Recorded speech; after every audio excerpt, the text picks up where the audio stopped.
What's poppin', gang? Today we're gonna be talking about the 5 mistakes that you might make when mixing vocals. If you're new here, I'm 30 Killer Beats. If you want more videos like this, hit that subscribe button and hit that like button because it helps out with the channel. Also hit that notification bell so YouTube knows that you want to be notified about more videos like this. Some of the 5 mistakes that I always see all the time, especially like when I'm mixing rap vocals or just vocals in general. When I have vocals sent to me, I see some of these 5 mistakes all the time. Especially if you're new and you're a beginner and getting into like mixing and mastering rap vocals or vocals in general, this video is for you because I see all these mistakes all the time. Let me know if you feel like I missed some tips. I wanted to keep it short, just only 5 mistakes that I see all the time. So let's go ahead and just jump into number one. Number one, cutting the beginning section in the beat or in the music. Now there's sometimes where people just, send me sessions or people just start recording their sessions. They have the beat in there and then they have everything done, but they forget to cut off the little bitty like seconds right in the beginning of the beat. I don't know why it does this, but every time you save a song or you export a song in your favorite DAW,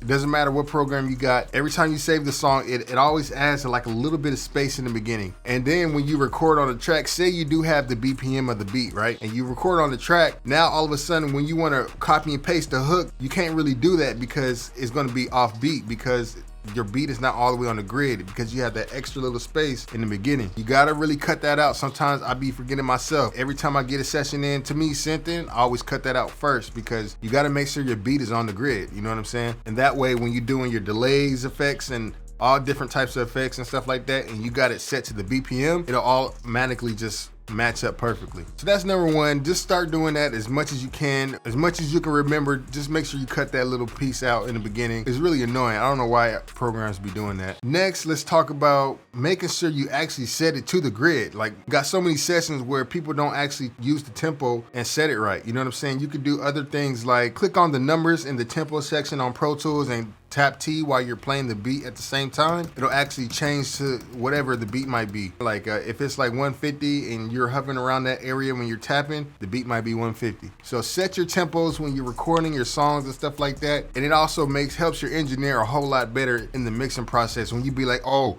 do the stuttering effect, do like, do all that stuff, bro. That makes it so much better for the engineer when you have the tempo set. So make sure you guys do that. And before I get into my very next step, I want to go ahead and give a shout out to one of our sponsors. Shout out to DistroKid. If you're looking to upload your music to your favorite streaming platforms, make sure you use DistroKid. They literally have features on features on features like hyperfollow. They help you get a YouTube artist account. They help you get verified on Spotify. And now you can get sync lyrics on Apple Music and Spotify. So before, I guess you couldn't do it on Spotify, but now you can do it on Apple Music and Spotify. So if you're like me and you like reading lyrics, this is a great feature to add to your music. And it's very easy to do. You just add those lyrics in, copy and paste it from your little notepad or whatever you use, and make sure it's just synced in on time and you're good. They got so many features like mini videos where you can promote your music using graphics and artwork and stuff like that, and it just looks way more better than just sharing just a blank link with no pictures and no videos. Your fans will enjoy you if you do that, and they will much more prefer you to have nice visuals. If you're looking to upload your music to your favorite streaming platforms ASAP, go ahead and click the link right below. There's a 7% off discount if you join DistroKid. I highly recommend it. I only work with people through DistroKid. Next, let's go ahead and jump into the next mistake that I always see all the time. Some of you guys do not use templates. I don't know why you guys don't, and it's so much easier just to use a template, especially when most of the stuff has been figured out already.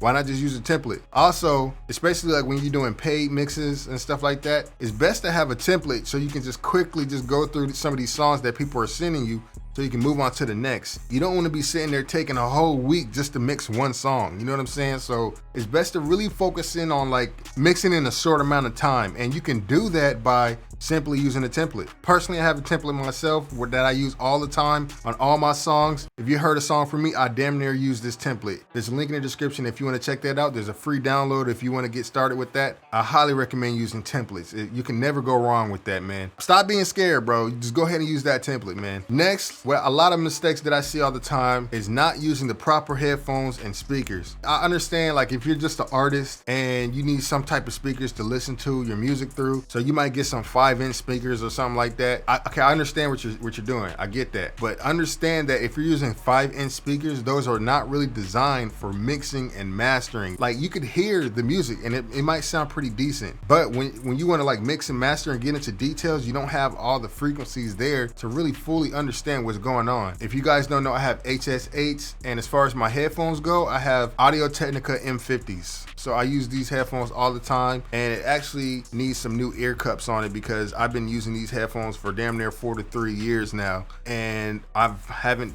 decided to change it yet. I don't know why, but I definitely need to get some new ear cups. And they have all types of ear cups on the market on eBay or whatever, you know what I'm saying? There's websites that sell custom ear cups, and I will get different ear cups. If you want to check out some of these products that I'm mentioning on Amazon, there's a link in the description. Go check that out ASAP and get you some headphones or some monitors. And the very last step that I see people making a mistake on all the time, sometimes they just do not want to just listen to what's already out there. Like, for an example, bro, you got to really understand like what's out there to really understand like what you should be doing sometimes, because understand, like, you don't want to sound like somebody. I get that, but you got to understand like how loud your stuff need to be sometimes. And just by listening to other people's music, you get a great understanding of like, okay, I need to, you know, make it sound at least decent enough to compete. When you're becoming an artist or you're an engineer, you got to understand what you hear on the radio, that's what you're competing with. And yeah, it's friendly competition, at least I think it is, but understand that you're competing with the next person. You don't want nobody else going to nobody else but you, right? You know what I'm saying? You want more clients, right? Make sure you understand that what you're hearing on the radio, what you're hearing your favorite celebrity is doing, that is the competition. You should at least want to get yourself at least not better than what they're doing or on the same level. And I believe it's possible. You don't need to have like the biggest studio, although that does help a lot. And honestly, I've been in a situation where I've used more expensive gear, and honestly, it just makes the job so much easier. You know what I mean? That's the only reason why people use it. Versus using cheaper gear, it takes a lot more work just to get that higher quality sound. If not, if you can ever achieve that by using cheaper gear. So I highly recommend just taking some time before, especially when you get new gear, when you get some new speakers and stuff like that, do not go straight into making the beats. Do not go straight into mixing. The first thing you need to be doing is just listening. Just listen to what's out there, man, so you get a good understanding of what things are supposed to sound like. I do this all the time when I get new headphones, new speakers, whatever. I'm sitting there listening just to understand like what's going on and what I need to do just to get my songs to sound at least the same or if not better. Let me know if you feel like I missed some tips. I wanted to keep it short, just only 5 mistakes that I see all the time. Let me know what other videos you guys want to see on this channel. Hopefully you guys stay safe, and remember, it's only a matter of time. Peace.